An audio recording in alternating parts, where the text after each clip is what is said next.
Welcome to the Renegade Nutrition Podcast, where we discuss all things wellness. I'm Eleni Welch, nutritionist. And I'm Kay Boyer, health enthusiast.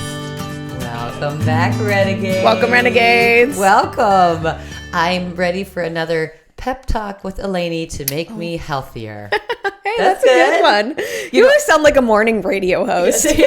Welcome and thank you. It's a beautiful weather here in Iowa, and it really is. It really is. It's awesome. Nice it's like time. 82 today. Sunny, bugless. It's almost like I like living in Iowa. I love living in Iowa. Yeah, you actually do. I actually do. I love it 6 months out of the year.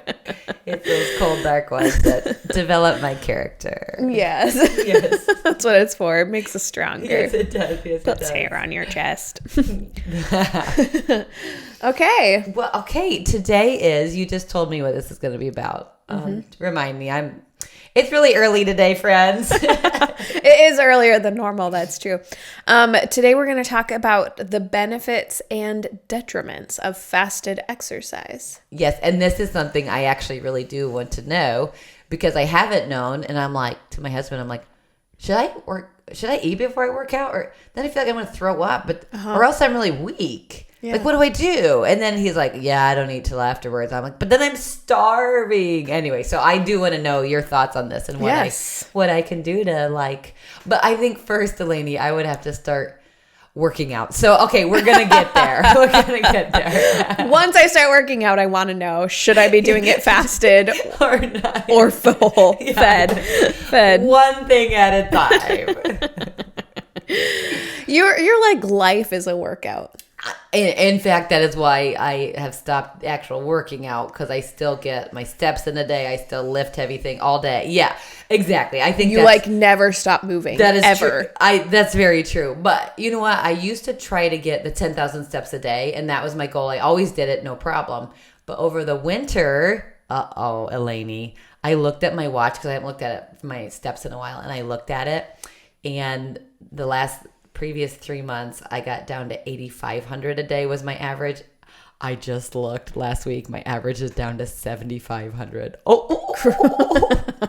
You know what I actually read, okay. And I have to continue researching this, but I read that the whole 10,000 steps a day is kind of like BS. Okay. Well, okay. I will say though, it was a marker of me to when I hustle and move around all day, I got 10,000, no trouble. Oh, yeah. And it's kind of like, I'd rather people have that as a goal in mind and aim for more steps than less. Than not. Yeah. Yeah. But I think I read somewhere that that's a pretty, there wasn't any health data behind the selection of that number. Okay, so kind of an arbitrary number. It's kind of arbitrary. Maybe it was just high enough to make sure you're moving during the day. Right. And so maybe 7,500, maybe I'm okay. I think I read, and don't quote me on this, yes. Anybody, but I think I read it's actually closer to 6,000 is what you would need to for a healthy activity level. To but of course, optimized. 10,000 would be better. Yeah, yeah. But there was that, so the selection of that number had nothing to do with health metrics. Okay, that's good to know. It was made up by a pedometer company or something. Because it seems like a rounded number. It's like a high goal, but it's doable. I have to look it up because I just had read it was just one article that was talking about it, and I always like to read multiple sources. Yeah. So I don't know. I didn't personally look up the history of the origin. I just believed what the article told me for now. But that's one of those things that felt right. And even like you saying that, I feel like, that's just a lofty, rounded number goal. Mm-hmm. They're just you need quite a few. Let's say 10,000. You know, let's hit that 5 digits. That seems really cool. We want to sell our pedometers, so we're going to tell people they need to get a certain number of steps per day, and then people will wonder how many steps they're getting. But I will say, when I had my Fitbit, which now I use my Oura Ring, and so I don't wear my Fitbit anymore. But when I had it, there were lots of days where I moved specifically because I wanted to meet my 10,000 step goal. That's good for America. So I'm definitely not against it. Yeah, I just want to know what the actual scientific health related number is. Yeah. But I felt like literally there were days where it was like 10 minutes before I was going to go to bed. And I'm like, oh, I'm at 9,000 steps. And you're like, I'd be like going, like pacing the room, going up and down the stairs, which isn't maybe the best to do that before bed. Yes. But, or like I'd be sitting at work and I'd be like, oh my God, I have 4,000 steps. And I'd get up and go for like a couple laps around the building. Yeah. So I did think that was much better. Yeah. And the nice thing about like a Fitbit or an Apple Watch or a fitness watch like that is your steps are right in front of you. Whereas with the Oura Ring, I have to check into the app to see how many steps I'm getting. So I don't like look at it during the day. I mostly look at it at the end of the day and try to meet my activity goals and things like that. But anyway, there is something to having a physical device you can look at. Like look at the screen on your wrist. Immediate feedback of like, okay, I think it's healthy overall. Yeah. I have nothing wrong with people trying to get 10,000 steps. I just am curious how that actually came to be. I want to like research that for sure and then know what is the actual number people need to walk per day in order to avoid certain chronic health diseases like cardiovascular disease and stroke and dementia and all those things. Like what's the actual number? Yes. Well, you look for the real science data of that. And I'm going to do I like my empirical data where if I just see a skinny person, I'll be like, hey, how many steps you get a day, man? Like in the grocery store, I'll check on people's carts, what they check out with. And if they look super healthy, I'll see what they're buying. And if they look, not as healthy, I'll see what they're buying. And I just put that in my little noggin and I think about it later. So anyway, that is how your whole world is based. That's very true. That's how my whole world looks. Everyone I come across, I size everything up about you and I learn. Just kidding. I seem like a jerk, but I'm just learning about life. I'm just learning. Well, it's like you said you did with people that were happy. Yeah. You were like, the people that were happy were the ones I wanted to know what they were doing in life. Yes. Tell me everything. It's a good way to do it. Yep. Real life data. Yep. That's right. Yeah. All right. Yeah. So anyway, that's what we're going to talk about today. We'll do a steps podcast now. Steps podcast. I'll follow up on that.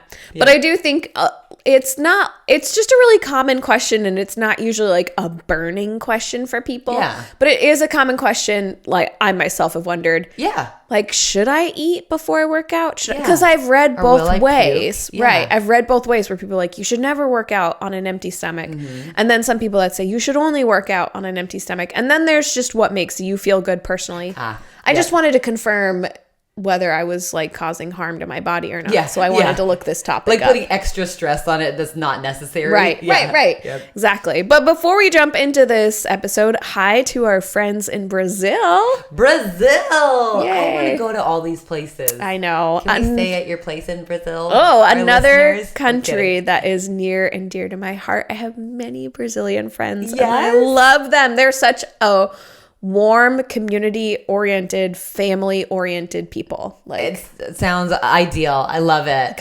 And like hospitality and part. So I have many friends from Brazil. So when we had our church and we were having church summer camps, we had friends from Brazil come every year. I love it. And this is literally like, to Iowa.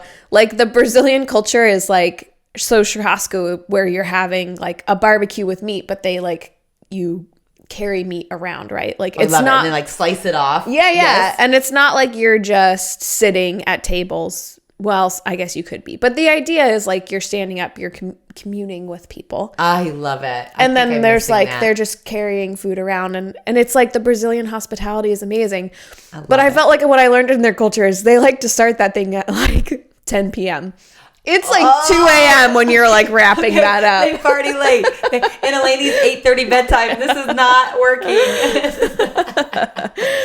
But I love it. I hang with you to the late wee hours. The wee hours I might be sleeping. It reminded me of my family in Greece too. It's kind of similar like that, where you eat dinner really late. Yep. You stay out late with people. I love it. And then you go to bed late, but you kind of wake up late. The day starts late. And you have that like 2 hours or 3 hours like off. My teenage life. It's actually wonderful. But anyway, here's some fun facts about Brazil. Oh, and also, so it just happened every year pretty much.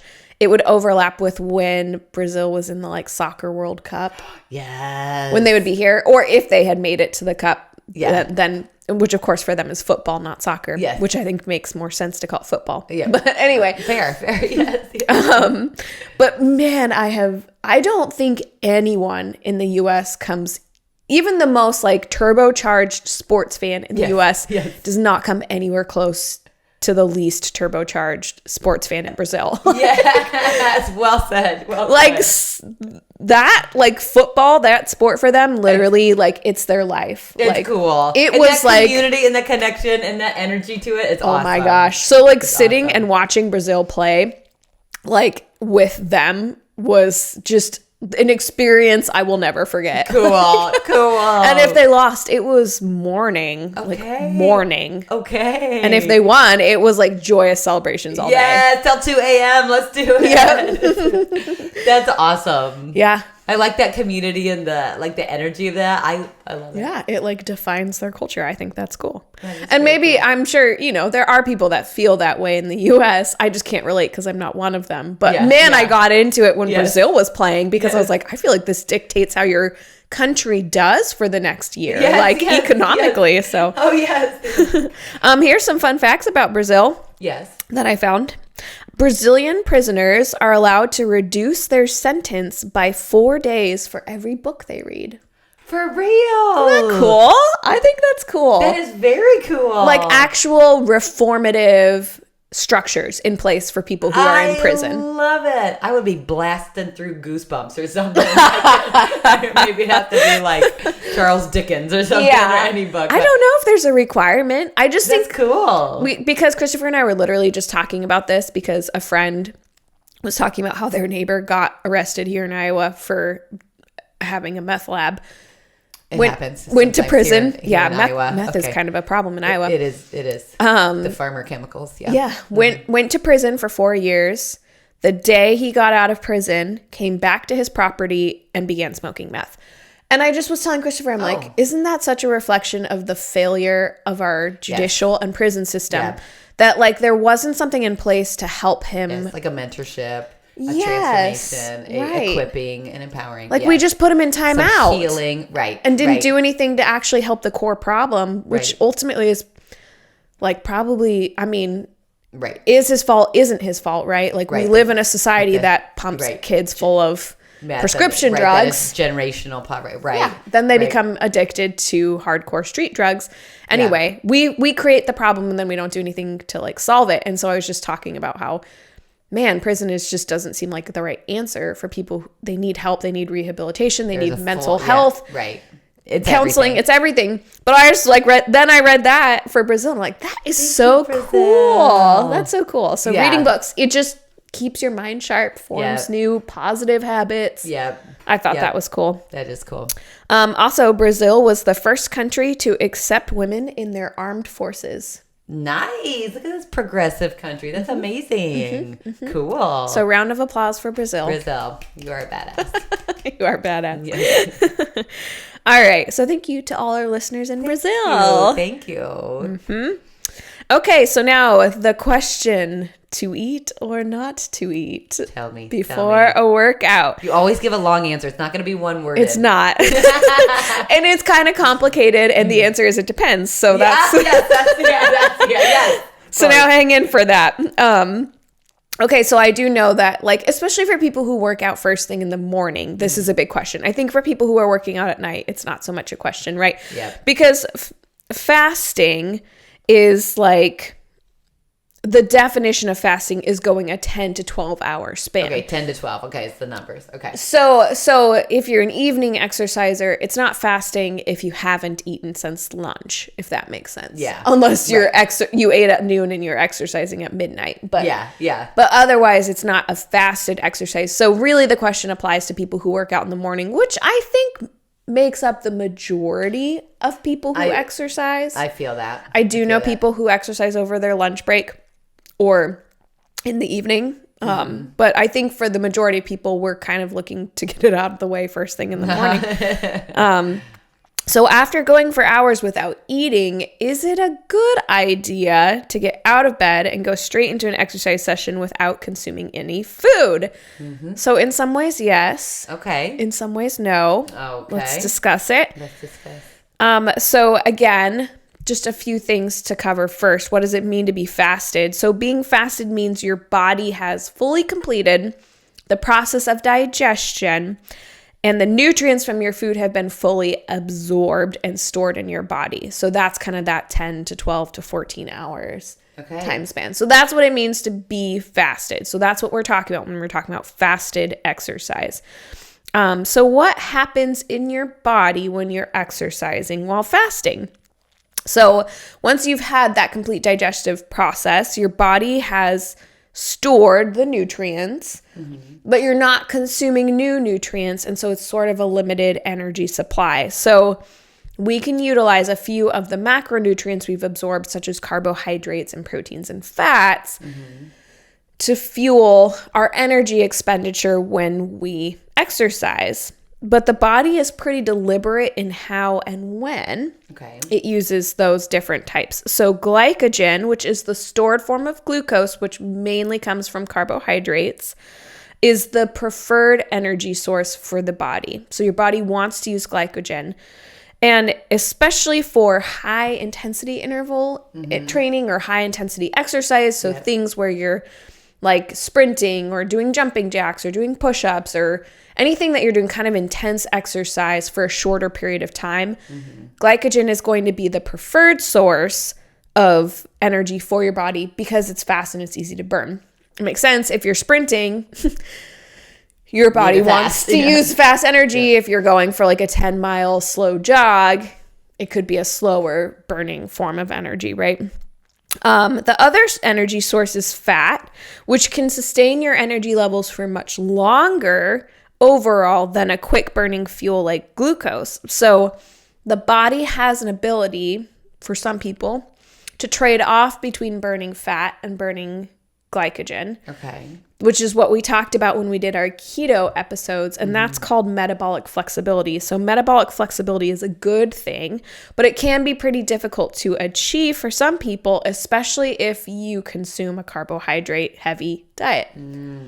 Because if you're not requiring your body to use fat as an energy source, it's not ever preferentially going to do that. It's always going to do the quick and easy fuel.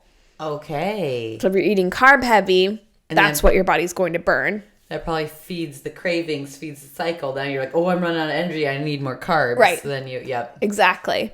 So metabolic flexibility allows you to easily and efficiently balance the types of energy you use. So exercising while in a fasted state is one way to improve your metabolic flexibility. Because in a fasted state, glycogen stores are limited and then can run out pretty quickly. So it forces your body to use fat as an energy source, and then your body adapts to doing that and becomes better at doing that. So that's one of the benefits of exercising while fasted, because metabolic flexibility is a really helpful tool for your body to have, because it does help your body burn fat.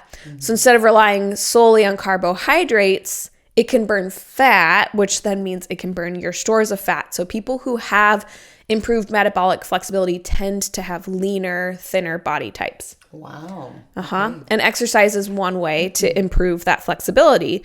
Now, generally, the body doesn't run on one source of energy or fuel. It usually uses both fuel sources if it can. So it's not so black and white. I'm not trying to make it sound so black and white, like you only burn glycogen and carbs or you only burn fat.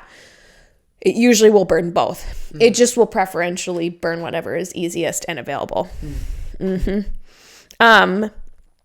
But when the body is fasted and not taking in any new carbohydrates that provide glucose, it will use more fuel from fat sources during exercise in order to preserve some of the glycogen in an emergency store. So your body tries to keep on hand an emergency store of glycogen all the time.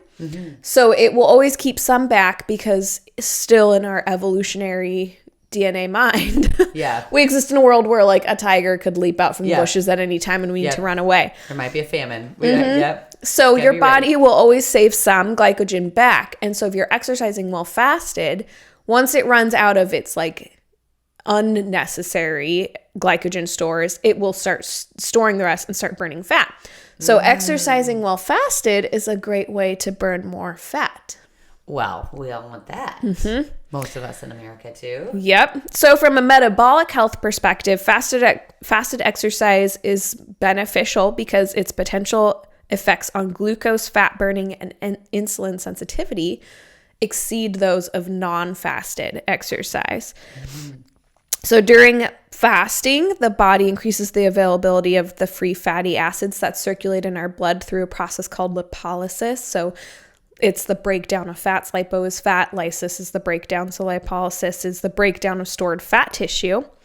And so when we exercise, we release like hormones like epinephrine that help mobilize this energy and release those fatty acids into the bloodstream for the body to use, which is good if you want to burn fat. Which I think a lot of people who are exercising, not everybody, a lot of people are exercising for their health. But for people who are exercising to burn fat, to lose weight, fasted exercise is a better, faster way to do that. Okay. So as your fast extends and your glucose becomes unavailable, your liver starts producing ketone bodies. And then this is what we call being in ketosis, is when your body is burning ketone bodies. So another way to get into ketosis is following a keto diet, which is a high-fat diet. Yep. We have several episodes on that where Kay and I experimented with the keto diet and shared every week how we felt and how it went. Felt great. It was hard. Felt great. Yep. And our end result was like, oh, we like it, but we'll cycle it. Especially with like now you like having a baby, like to have a baby in keto and women, that's another whole dance. But anyway, yeah. So going into ketosis following a keto diet is one way to end up in ketosis. Exercising while fasted is another way. Well, I'm sold on this way. Yeah. So the effect continues even after you complete your fasted exercise. You'll see a decrease in overall glucose breakdown in your body and insulin circulation, and an increase in free fatty acids circulating in the blood. So the benefits extend beyond the exercise session if you choose to choose to exercise fasted. So those things backwards. Hey there, Renegades. Eleni here, briefly interrupting this episode of the Renegade Nutrition Podcast. I wanted to highlight a company that Kay and I have recently discovered that we love, and that company is Bulletproof. Bulletproof sells high-quality nutritional supplements, and every product that Kay and I have tried from them personally, we have found to be excellent. It's important when you choose a supplement that it contain the bioactive forms in order for it to be effective, and Bulletproof has just the right forms in just the right amounts. Right now, if you go to bulletproof.com and use the code RENEGADE15 at checkout, you can receive 15% off your order. That's Renegade, RENEGADE 15. Use that code at checkout to get 15% off, and we'll earn a small commission too. Thanks for your support. All right, back to this week's episode of the Renegade Nutrition Podcast. So exercising while fasted can be beneficial for increased fat burning, not just during exercise, but possibly for a while after. But I will say that the research on this is kind of mixed and somewhat inconclusive. So we know you burn more fat when you're exercising in a fasted state, but we can't determine that people overall burn more fat during their day, if that makes sense. Exercising fasted. But in a 2016 meta-analysis in the British Journal of Nutrition, looking at 27 studies, they found that across those 27 studies, fasted aerobic exercise induced higher fat burning and led to a higher acute fat oxidation than exercise produced in the fed state. So at least those studies showed during that exercise there was more fat burning occurring. But of course, they didn't look at things long term or look at body composition, so they didn't determine if that increased fat burning actually had long-term effects or it did anything to improve body composition. But at least they could show that you burn more fat when you exercise in a fasted state. And then keep in mind, of course, that your calorie burn and how many calories you're burning depends on how many calories you're putting in, what type of calories you're putting in. Remember, a calorie is not a calorie. We don't believe in that saying here. Right. So the type of calories you're consuming, how many you're consuming, that will determine how efficiently your body burns them. So that's important to keep in mind. And then do keep in mind that when you do refuel after you exercise, and I think it's important to refuel after you exercise within 30 minutes. Oh, within 30. Okay. Add adequate protein if you're having carbohydrates, make sure you add adequate protein to replenish your muscle glycogen stores, because that supports the muscle repair process. So if you're exercising fasted and then going 2 hours without eating, you're not giving your muscles the energy they need to actually build, and you're not going to build muscle efficiently. So it kind of defeats the purpose of the exercise. Like, you may burn fat during the exercise, but you're not efficiently building muscle if you don't fuel your body afterwards. This explains why at the gym they have the counter of the protein shake you go grab after you work out. Okay, these lifters, they got it figured out. Yeah. It's impressive. And somebody who's really into lifting, I'm sure they know the specific amino acids they want to take and all of those things, right? That feels like my husband. He has a regiment, and he does this before, this after, within, and he's got everything. Okay, wait, to jump in with a question here then. Beforehand is like, coffee doesn't break a fast, right? Or what do you would think of like the pre-workout and the caffeine? Do you touch that? So I personally would be cautious with consuming coffee on an empty stomach and then going to work out, especially because you're drinking black coffee in order to not break your fast. Yes. Because for your adrenals, that's pretty stressful. It is stressful. Oh, you're right. And that's amped up and doing it. Right. Because exercise is a stressor to your body. It's a positive stressor, but it's a stressor nonetheless. And caffeine is a stressor to your body. And so if you're drinking coffee on an empty stomach, which already is stressing your gut out, like that induces temporary gut leakiness. Caffeine just does in general. And then you're exercising fasted, another stressor to your body. So for people who have issues with adrenal fatigue or thyroid problems, I wouldn't recommend that, because it's hard on your body. It's adding extra unnecessary stress. Yeah.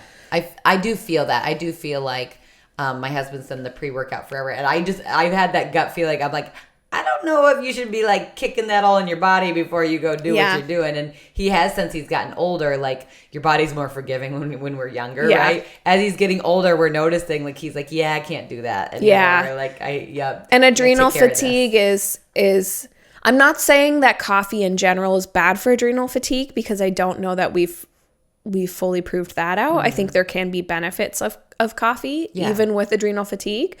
But coffee on an empty stomach taxes your adrenals no matter what. Especially if you're not drinking something else with it, like MCT oil or something, like a fat to help balance, protect your gut lining.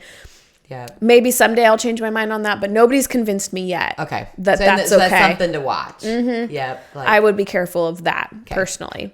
I think it's stress. I think it's unnecessarily stressful on the body. Yeah. Better to just exercise fasted. And I like to I don't drink coffee, but I generally tell people, if you're going to have coffee, either have it right before a meal or with a meal. Okay. That's kind of the ideal way.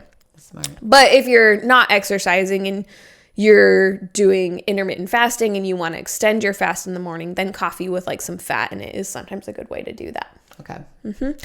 Okay, so here are some of the detriments of exercising while fasted. Because the fasted exercise approach doesn't work for everyone, especially people who have specific fitness goals. So one issue that we're looking at when we exercise fasted is post-workout hunger. Research published in the International Journal of Obesity in 2021 compared those who did fasted exercise to those who had fed exercise, so they ate before they exercised, with and without a post-exercise meal. So fasted exercise without a post-exercise meal resulted in the lowest 24 energy intake, meaning calorie intake. So people who did fasted exercise and then didn't eat a post-workout meal, they had the least amount of calorie input, so they're eating fewer calories, but they also had the lowest energy expenditure and the highest hunger. So it wasn't really a positive thing, because it just made them hungrier, which makes sense because your body is telling you to eat after you work out and you're kind of ignoring those cues. So you're going to be hungrier all day because your muscles are like, please feed me. You like worked me and now you need to feed me. So although people in the study had a short-term decrease in caloric intake, they burned fewer calories and were hungrier. So Whoa. I think your body will hold on to calories if it's worried it's not going to get enough. So if you're exercising while fasted and not refueling your body's going to hold on to the calories it has and not be as willing to burn those because it thinks you're in a starvation situation. Wow. So I've never been a morning worker outer, and I think maybe this might be why, because I am like starving, and I think maybe I had like some blood sugar issues where I felt so weak. So then if I did fast and then I eat later, I would shove my face full of extra food the rest of the day. So I think I was like, this doesn't make sense to me. Like this isn't helping my body. Yeah. So that I kind of resonate with. It correlates with what they found. Yes. Where my husband seems to be like, I wake up, I'm not hungry, I eat afterwards. And he seems to have a flow with it where maybe we have different body types or different mindsets. I don't know. But yeah. It works for him. Or different metabolisms. And different metabolism. Because I was like, it does not work for me. Like, yeah. Interesting. Yeah. Interesting. Another drawback is that exercising while fasted can impact your workout results, at least for people who are doing serious training. So for those who are prioritizing performance goals, like gaining strength or muscle, or those who like high endurance and high intensity workouts, exercising in a fasted state might negatively affect your workout results if you're going for specific results. So research suggests that performance improves when you eat before longer workouts. So a meta-analysis published in the Scandinavian Journal of Medicine and Science in Sports found that 54% of studies show that pre-exercise feeding improves performance for people doing aerobic exercise for longer than 60 minutes. Oh, it's a big one. Okay. Possibly due to the additional glycogen that's available to help fuel your workout. So if you have a long exercise session or are performing in some kind of long race, like a marathon, you should definitely fuel before that event to perform to your maximum. Now, is this like swimming where they're like, don't swim a half hour after eating? How long do you think you should wait? Oh, I think that has more. Okay. Yeah. That's a good question. I feel like swimming has more to do with like you might get stomach cramps and then drown. But die. Okay. Yes. I don't know. That's always been my assumption. Yes. But in the exercise, I'm like, am I going to puke? Right. Yeah. There probably about, I would say you don't want to eat a bunch of food and then go run. Like it's going to be sitting in your stomach like a rock. Yep. And when you're exercising, your body is not prioritizing digestion because you're in a fight or flight state when you're exercising. So yeah, probably like an hour, I would say, eating and fueling, because you're just refueling your glycogen store. So you want to give your body time to digest and assimilate some of those nutrients. You don't want them sitting undigested in your stomach. Yes. So that's a good question, and I don't know the exact amount of time. Well, and maybe, but I feel at least an hour. And it might be the amount. Like there's something to have like a snacky breakfast and then go work out half hour. But if you're going to eat a big old bacon, eggs, and all that, let's wait a bit. Yeah. Right. It definitely depends on what you're eating and what the macronutrients are. So how many carbohydrates, how much protein, how much fat. Yeah. So I'm sure there's different opinions on it. I truly don't know. But I feel like at least an hour to let your body kind of work on what's going on. Unless you're having, like an energy bar or something that's really like light. Yeah. Otherwise, it's just going to sit in there and not digest once you begin exercising because your body puts the digestion process on hold and begins the fight or flight process. And that's why people, if they eat too much before like a race, throw up during the race because their body is like, I need to get this out. I need to be able to run. Yes. Or like when you have a serious event, you're like when you get really scared or something. Yes. Your natural instinct is just evacuate everything that's in your body. Get it out. Because your body is like, I don't need to be digesting right now. I need to escape this tiger. I'm going to like shoot everything out of every end I can and empty my stomach so I can run faster. So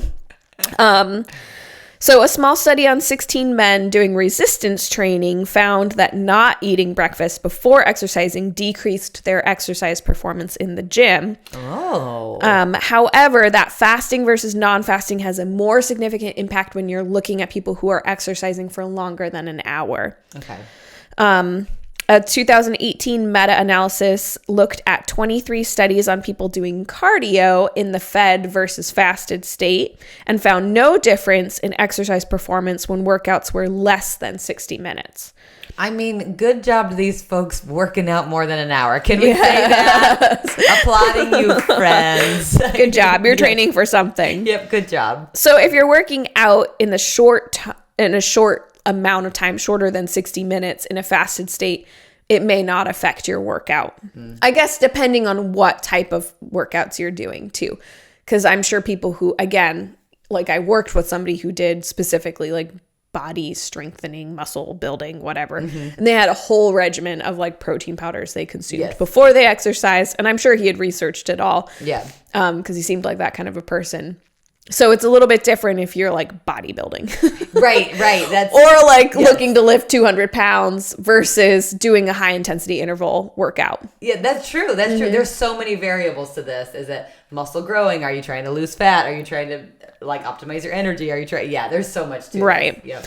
If performing at your best isn't the purpose of your workout, like you're doing a nice walk or a casual weekend jog, then doing it in a fasted state isn't a problem.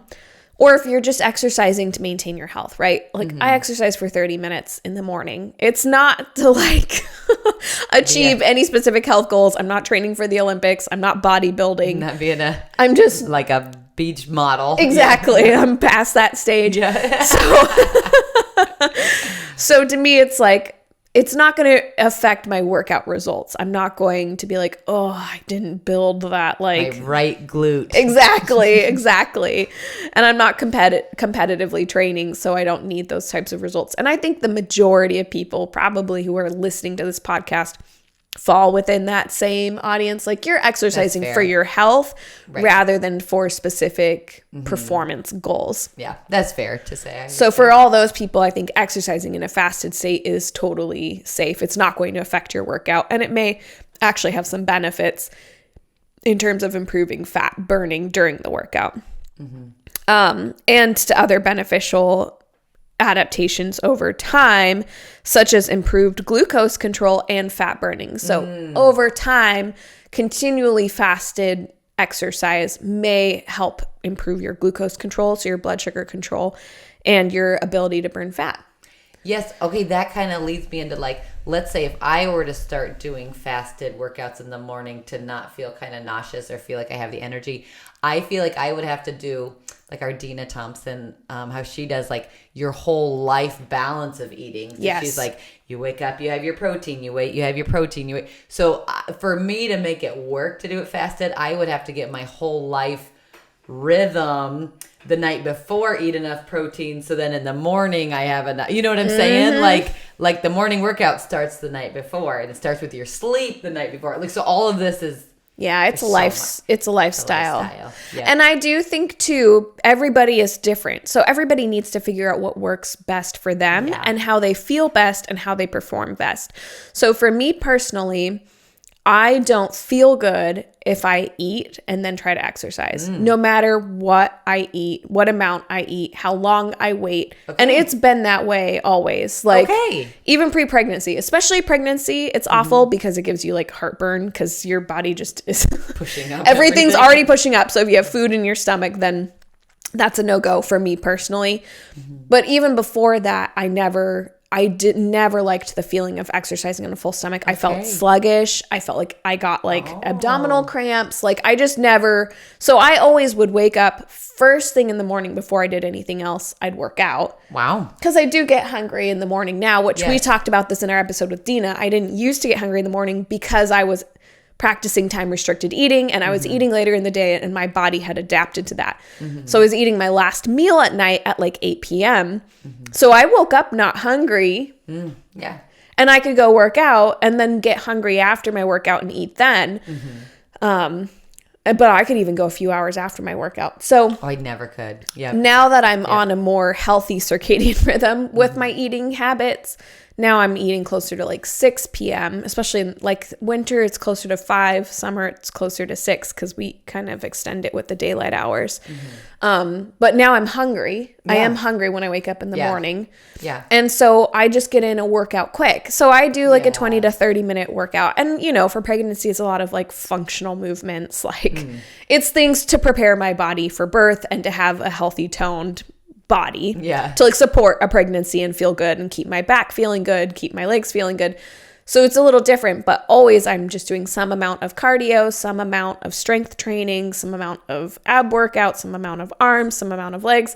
So I just kind of mix it all up. And to me, I can do that totally easy on an empty stomach as long as I just do it first thing. Yeah. So you probably just get water right away in the morning. Yes. But not coffee or the... Yes, I do drink water because any amount of workout on an like dehydrated stomach can actually cause your gut to leak transiently. Okay. So you should do be get your water. hydrating before you work out for sure to help your gut feel healthy. So for me, that's what works. But I know people who just don't feel their best in the morning. Yeah, I'm not there yet.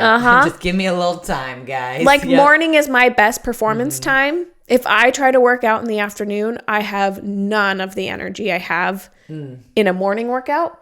But some people are the opposite. Some people don't have energy in the morning, so they work out better in the afternoon, in which case you're exercising in a fed state.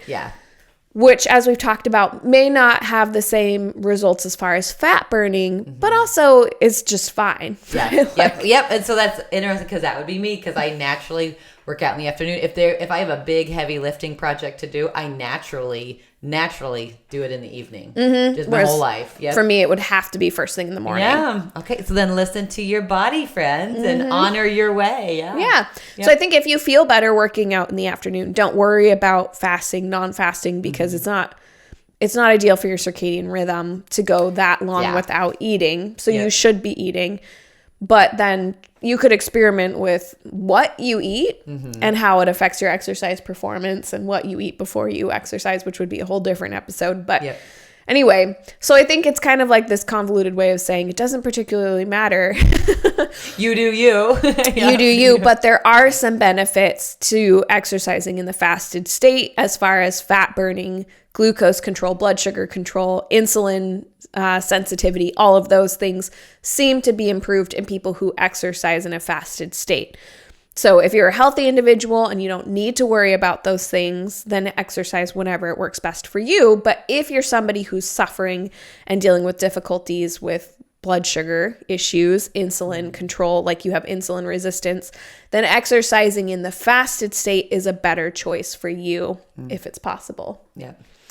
These are good tips and tricks for all of it. So remember, exercising fasted can help your body gain metabolic flexibility.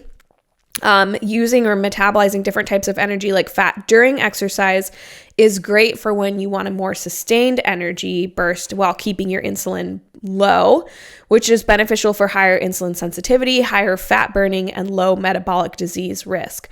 But if you're looking to maximize performance, like an endurance sport or in time trials, you're likely best served by exercising fed. So if you're planning to complete a triathlon, there's no reason to fast the day of the event. You should be eating.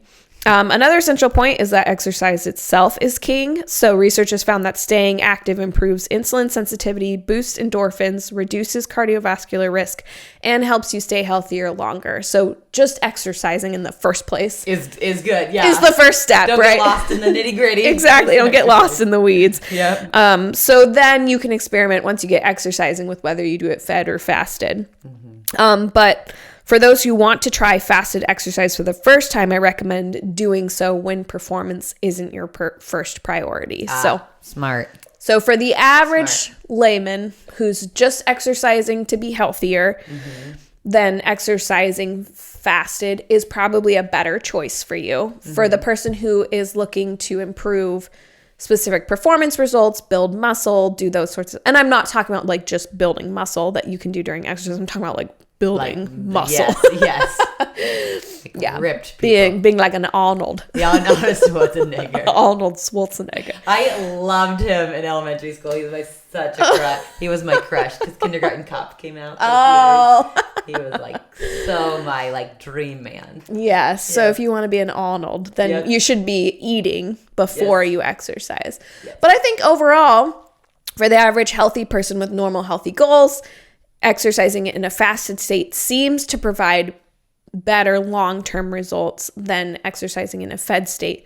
But again, you have to do what it would require for you to exercise. So for Kay, if exercising first thing in the morning makes you miserable, you're not going to exercise. And it'd be better that you exercise fed than not exercise at all. Yep. So everybody has to kind of choose their path. So I know that was kind of like an anticlimactic answer to that question. And sometimes that's just how things in the nutrition world are. Yep.